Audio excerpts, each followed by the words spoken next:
ညီမလေးဒီနေ့ဘယ်လိုလဲလို့ခံစားနေရလဲဘာအကြောင်းလေးပြောချင်တယ်ပန်းတီနေကြဘယ်လိုပန်းတီရလဲမင်းကလေးကပန်းတီရမရှိရ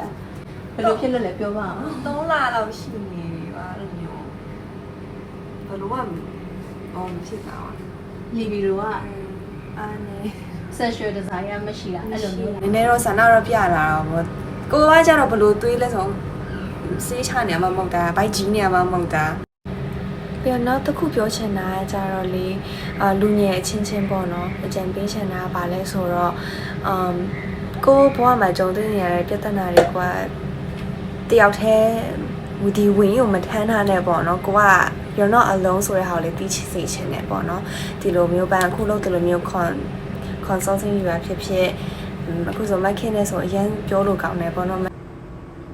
စိတ်ဖြစ်စီမှုတွေဖြစ်သွားပြီးတော့မှပဲဒီ period ကိစ္စလာတာပေါ့အဲ့လိုလားဟုတ်တယ် November December ပြည့်ဒီတစ်လပိုင်းဆက်ရှင်ဒီကိုရောက်လာတဲ့ခါကျ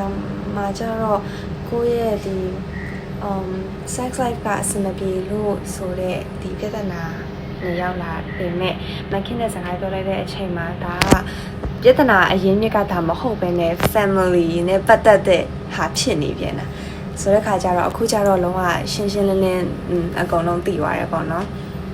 ဆိုတဲ့ခါကျတော့တကယ်တစ်ခါတလေကိုဒါကြီးကပြဿနာလို့ထင်နေတဲ့ဟာလည်းတကယ်ပြဿနာမဟုတ်နေပြန်ဘူးဆိုတော့လည်းသိလိုက်ရတယ်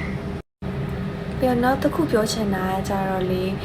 လူငယ်အချင်းချင်းပေါ့နော်အကြံပေးချင်တာကဘာလဲဆိုတော့ကိုဘဝမှာကြုံတွေ့နေရတဲ့ပြဿနာတွေကတယောက်တည်းဒီဝင်ကိုမထမ်းထားနဲ့ပေါ့နော်ကိုက you're not alone ဆိုတဲ့ဟာကိုလေသိစေချင်တယ်ပေါ့နော်ဒီလိုမျိုးပန်းအခုလို့ဒီလိုမျိုး consulting ယူရဖြစ်ဖြစ်အခုဆိုမခင်နဲ့ဆိုအရင်ပြောလို့ကောင်းတယ်ပေါ့နော်မခင်နဲ့လာပြီးတော့မှ consulting လာလုပ်လို့ရပါတယ်လို့ပြောချင်ပါတယ်ပျော်တာညဘာမှတိတ်စဉ်းစားစရာဘာမှမရှိဘူးဒီတစ်ခုထဲမှာပဲအာယုံကြီးကိုလုံးဝစိုက်ချလိုက်တဲ့ခါကျတော့